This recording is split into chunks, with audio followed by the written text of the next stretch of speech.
અરે નિલેશ સોરી હો, કાલે રાત્રે હું મારા બોયફ્રેન્ડને આઈ લવ યુ નો મેસેજ કરવા ગઈ ને તો ઈ મેસેજ ભૂલથી તને સેન્ડ થઈ ગયો, તો તું કઈ સાચું ન માનતો હો. હું થોડો સાચું માનું, મેં તારો એકે મેસેજ જોયો જ નતો. આ શું થયું ભાઈ? ભાઈ મને હૃદયની બીમારી છે, તું મને ઝટ ક્યાંક લઈ જા. એલા ભાઈ ઘરના મને પાછો ધક્કો થાય એની કરતા હું તને હે ને સીધો શમશાને જ લેતો જાઉં. શમશાને નહીં ભાઈ, હૃદયની જ્યાં ખાલી હોસ્પિટલ હોય ને ત્યાં લઈ જા તું મને. એવું છે તો હાલ હું તને અમદાવાદ લઈ જાઉં. જો ભાઈ આ હે ગુજરાતનું એક એવું માત્ર સેન્ટર જ્યાં હૃદય રોગની સારવાર, કોઈ પણ જાતની સર્જરી અને આડઅસર વગર થાય છે. તો હાલ ને ભાઈ જલ્દી મને તું અંદર લઈ જા ને. પણ મને આ લોકોને તો કેવા દે. ઈ લોકોને તું કહી કેજે, પેલા તું મને અંદર લઈ જા ને કરું આને ઉકલી જઈશ. હાલ અંદર.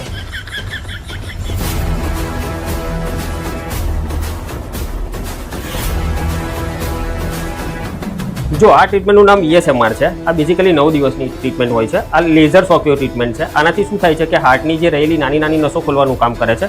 જેને હૃદયમાં બ્લોકેજ હોય, હૃદયનું પમ્પિંગ ઓછું હોય, જેને બાયપાસ સ્ટેન્ટની સલાહ મળી હોય, કાં તો કોઈ કારણસર ના થઈ શકતું હોય, એવા પેશન્ટો માટે આ વગર ઓપરેશનની ટ્રીટમેન્ટ થતી હોય છે. આમાં શું હોય કે ચાન્સ થાય છે કે પમ્પિંગ ઓછું થયું તો એને વધારવાનું પણ આ કામ કરતું હોય છે. બરોબર છે. આમાં નો પેન, નો સર્જરી કે કશું જ નથી. બસ આવી રીતે લેઝર સોક્યો ટ્રીટમેન્ટ ચાલુ થાય અને આવી રીતે આ પેશન્ટની આ ટ્રીટમેન્ટ થતી હોય છે. જો આ છે આપણી ECP ટ્રીટમેન્ટ. ડૉક્ટર જેને સ્ટેન્ડનું કીધું હોય, બાયપાસનું કીધું હોય, જેનું પમ્પિંગ ઓછું હોય, જેનું હાર્ટ બ્લોકેજ હોય, એ બધા માટેની નેચરલ બાયપાસ ટ્રીટમેન્ટ ECP. આ 40 દિવસની ટ્રીટમેન્ટ છે આપણી. હા તો મિત્રો આ પ્રકારની ટ્રીટમેન્ટ ઇન્ડિયામાં બહુ ઓછી જગ્યાએ અવેલેબલ છે. તો તમારા હૃદય રોગની સારવાર કરાવો લાઇફસ્ટાઇલ વેલનેસમાં, જેનું એડ્રેસ અને કોન્ટેક્ટ નંબર ડિસ્પ્લે ઉપર આપેલા છે.